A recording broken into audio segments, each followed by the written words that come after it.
students of class 11th, welcome to our new topic, that is object oriented programming. In last video we have covered what is a programming language. So a computer programming language is a set of instruction which is used to develop the software. So computer में हम लोग programme लिखते हैं और उसके through हम लोग software develop करते हैं. तो कंप्यूटर प्रोग्रामिंग को हम लोग किस में लिखते हैं? कंप्यूटर प्रोग्रामिंग को हम लोग कंप्यूटर लैंग्वेज में लिखते हैं. और ये कंप्यूटर लैंग्वेज कितने टाइप्स का है? Computer language are of 3 types. That is first one is machine language, जिसमें हम लोग बाइनरी कोड में इंस्ट्रक्शन देते हैं, that is 0 and 1. Second one is assembly language, which uses binary code and with the few English words, like for addition we use ADD, for subtraction we use word sub. So these are the assembly language. और उसके बाद develop हुआ high level language, जिसमें simple English statement जो है, simple English words जो हम लोग डे टू डे लाइफ में यूज करते हैं, उसको हम लोगों ने यूज करना शुरू किया, that is high level language. So अब ट्रांसलेटर की जरूरत है. Computer understand only 0 and 1. तो ट्रांसलेटर के लिए हमारे पास असेंबली लैंग्वेज जब था तो ट्रांसलेटर था असेंबलर, और जब हमारे पास हाई लेवल लैंग्वेज आया तो 2 टाइप के ट्रांसलेटर आए. एक आया इंटरप्रेटर और दूसरा आया कंपाइलर. तो इंटरप्रेटर जो था वो प्रोग्राम के इंस्ट्रक्शन को लाइन बाय लाइन ट्रांसलेट करता था. तो एक लाइन बाय लाइन ट्रांसलेट करने का मतलब हुआ it is a slow process. और कंपाइलर जो था वो सारे प्रोग्राम को एक बार में कन्वर्ट करता था, that is the fast process. Now जब हम कंप्यूटर प्रोग्रामिंग लैंग्वेज की बात करेंगे तो main there are 2 types of programming language. एक है प्रोसीजरल प्रोग्रामिंग और दूसरा है object oriented programming. So object-oriented programming is the principle of design and development of program using modular approach. So object-oriented programming approach provides advantages in creation and development of software for real life applications. तो real life applications के लिए हम लोग जो approach use करते हैं वो approach का नाम है ऑब्जेक्ट ओरिएंटेड प्रोग्रामिंग. तो the basic element of object oriented programming is data. तो इसमें सबसे ज्यादा इंपॉर्टेंट जो चीज है वो है data.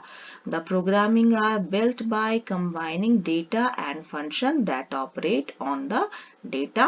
Some object-oriented programming language are C++, Java, C#, Smalltalk, Perl and Python. These are the examples of object-oriented programming. तो इसमें सबसे ज्यादा जोर दिया जाता है डेटा पर, और डेटा और फंक्शन को कंबाइन करके काम किया जाता है. एक और प्रोग्रामिंग लैंग्वेज है आपका प्रोसीजरल प्रोग्रामिंग. इसमें जो फोकस होता है वो प्रोसेसिंग पर होता है. तो the procedural programming focuses on processing of instructions in order to perform a desired computation. The top-down concept to decompose main function into lower level component for main modular coding purpose. Therefore, it emphasizes more on doing things like algorithms. The technique is used in a conventional programming language such as C and Pascal. देखिए C के बाद C++ develop हुआ है, but C is a procedural programming language और C++ is a object oriented programming language. तो procedural programming language में top down approach use होता है और इसमें bottom up program यूज होता है. Now object oriented programming, जिसको हम लोग OOPS भी कहते हैं, is a concept that combines both data and functions that operate on that data into a single unit called object. So data और function एक साथ काम करते हैं, इसको हम लोग कहते हैं object. ऑब्जेक्ट क्या है? ऑब्जेक्ट जो है वो कलेक्शन ऑफ डेटा है, रियल वर्ल्ड एंटिटी है. Anything in the world can be object. Pen, pencil, books, anything can be as a object. So object is a collection of set of data known as member data, and that function that operate on the data are known as member function. So जो data काम करता है, जो data use करते हैं उसको हम लोग डेटा मेंबर्स कहते हैं. जब ऑब्जेक्ट ओरिएंटेड प्रोग्रामिंग यूज कीजिएगा तो जो भी डेटा आप यूज कर रहे हैं, रोल नंबर, नेम, मार्क्स, उसका डेटा टाइप बताना पड़ेगा, वो आपका हो जाएगा डेटा मेंबर्स. और जो फंक्शन यूज करेंगे उसको हम लोग कहते हैं member function. oops follow bottom approach. उसमें टॉप डाउन अप्रोच था प्रोसीजरल प्रोग्रामिंग में, ये bottom up approach design technique use करता है. What is class? Class is a major concept that plays an important role in approach. Class is a template that represents group of objects which share common properties. So class जो है वो एक objects का group है जो कि एक common property use करता है. सो आप हमेशा ध्यान रखिएगा कि ऑब्जेक्ट ओरिएंटेड प्रोग्रामिंग में सबसे ज्यादा जोर दिया जाता है डेटा पर, और उसके साथ फंक्शन भी कंबाइंड रहता है. So that is the concept of oops. Now ये डिफरेंस एक इम्पॉर्टेंट टॉपिक है. Difference between procedural programming and object oriented programming. Procedural programming is large program divided into smaller program known as function, and programs are divided into objects in object oriented programming. So large एक बड़े programme को छोटे छोटे part में divide करके उस पे किया जाता है ऑपरेशन, फंक्शन परफॉर्म किया जाता है, उसको हम लोग फंक्शंस बोलते हैं, और इसमें ऑब्जेक्ट के थ्रू काम होता है. In procedural programming, data is not hidden and can be accessed by external function.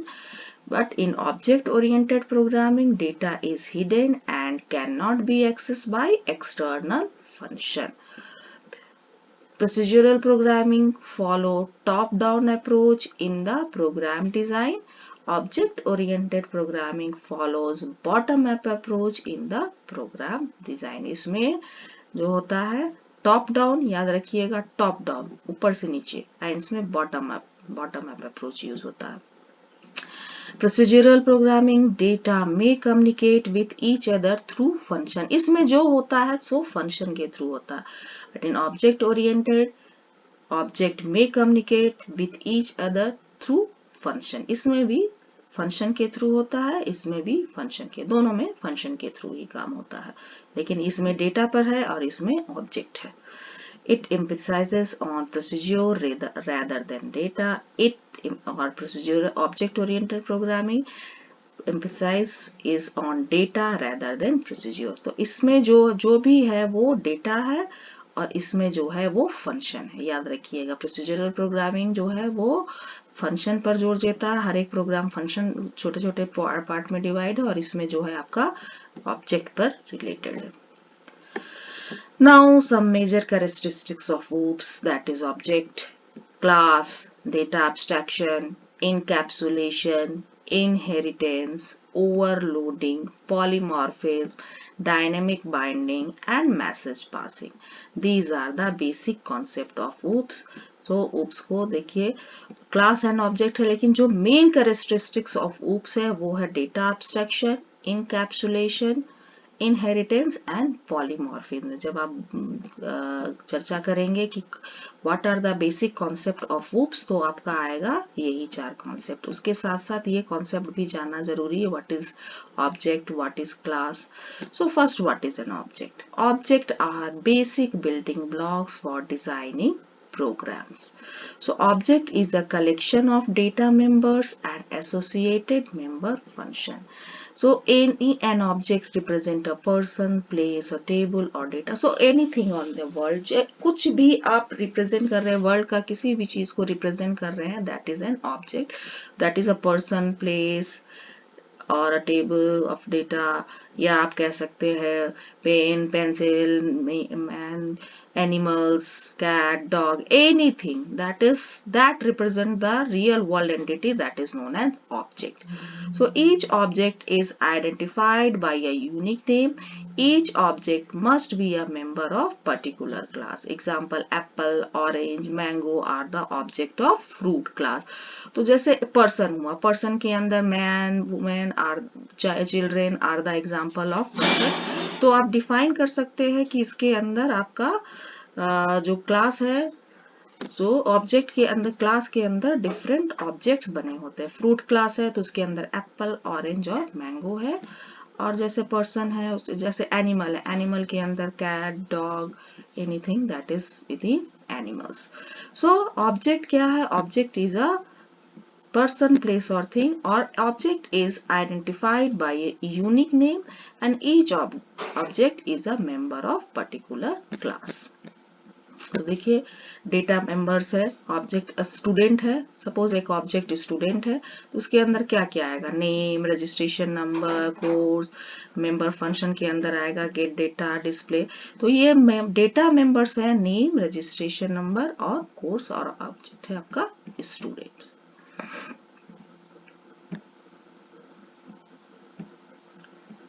What is class?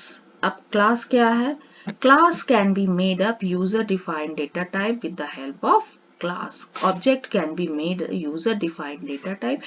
Data type आगे हम लोग पढ़ेंगे, लेकिन उसके पहले जानना जरूरी है कि class क्या है। तो class जो है वो object को represent करता है। So a class is a collection of objects that have identical properties, common behavior and shared relationship. So class क्या है? ये एक ऑब्जेक्ट को आइडेंटिकल प्रॉपर्टीज है जो कॉमन बिहेवियर होता है। जैसे अभी हम लोग बोले कि अगर एक फ्रूट एक क्लास है तो उसके अंदर आपका एप्पल, मैंगो आएगा। सो एक कलेक्शन ऑफ ऑब्जेक्ट है जिसको एक कॉमन बिहेवियर और रिलेशनशिप को शेयर करता है। Once class is defined, any number object of the class is created. Classes are a user-defined data type. A class can hold both data and function. For example, planet, sun, moon are the member of class solar system. So, एक type के properties को जिसके अंदर हम लोग रख सकते हैं वो हम लोग क्लास कहते हैं। सो क्लास भी एक तरह का डेटा टाइप है। सो एग्जाम्पल देखिए, class function 1, function 2, data number, data, ये सब क्लास है। क्लास के अंदर हम लोग डिफरेंट ऑब्जेक्ट को रख सकते हैं। Now what is data abstraction? Data abstraction refer to the process of representing essential features without including background detail or explanation. So data abstraction का मतलब हुआ कि जो प्रोसेस है, essential feature है, उसको आप डिस्प्ले करेंगे और बैकग्राउंड डिस्प्ले को आप नहीं डिस्प्ले करेंगे। एग्जाम्पल जैसे आप स्विच बोर्ड है, स्विच बोर्ड के अंदर आप स्विच ऑन करते हैं, आपका बल्ब या फैन ऑन हो जाता है, लेकिन उसके अंदर क्या सर्किटरी काम कर रहा है ये आप नहीं जानते। So that is the concept of data abstraction. Data encapsulation, wrapping of data and function into single unit is called data encapsulation। मतलब डेटा और फंक्शन को एक साथ कंबाइन करना आपका डेटा इनकैप्सुलेशन कहलाता है। तो data encapsulation enable data hiding and information hiding. Data hiding is a method used in object-oriented programming to hide information within computer code. Inheritance is the process by which one object can acquire and use properties of another object. एक object अपने property को, दूसरा object उसको inherit कर रहा है एक object के प्रॉपर्टीज को, that is called inheritance. So existing class is known as base class. जो जिससे इनहेरिट कर रहा है उसे बेस क्लास और सुपर क्लास कहते हैं, और जो इनहेरिट कर रहा है उसे डिराइव्ड और सब क्लास कहते हैं। So the derived class shares some of the properties of base class. Therefore, code from the base class can be reused by derived class. So जो कॉन्सेप्ट है ऑब्जेक्ट ओरिएंटेड प्रोग्रामिंग का, reusability, वो हमारा inheritance के through होता है। Now overloading allows object to have a different meaning depending upon context. There are two types of overloading: function overloading and operator overloading. When an existing operator operates on new data type is called operator overloading. और ये function overloading means two or more function have same name but differ in the argument or data type is called argument. ये हो गया आपका overloading. So these are the basic concept of characteristics of OOPS. ये हम लोग फिर आगे define करेंगे। So mainly the basic concepts of OOPs are data abstraction, data encapsulation, inheritance और overloading। इसकी चर्चा हम लोग अगले वीडियो में भी करेंगे। That's all. Thank you. Bye bye.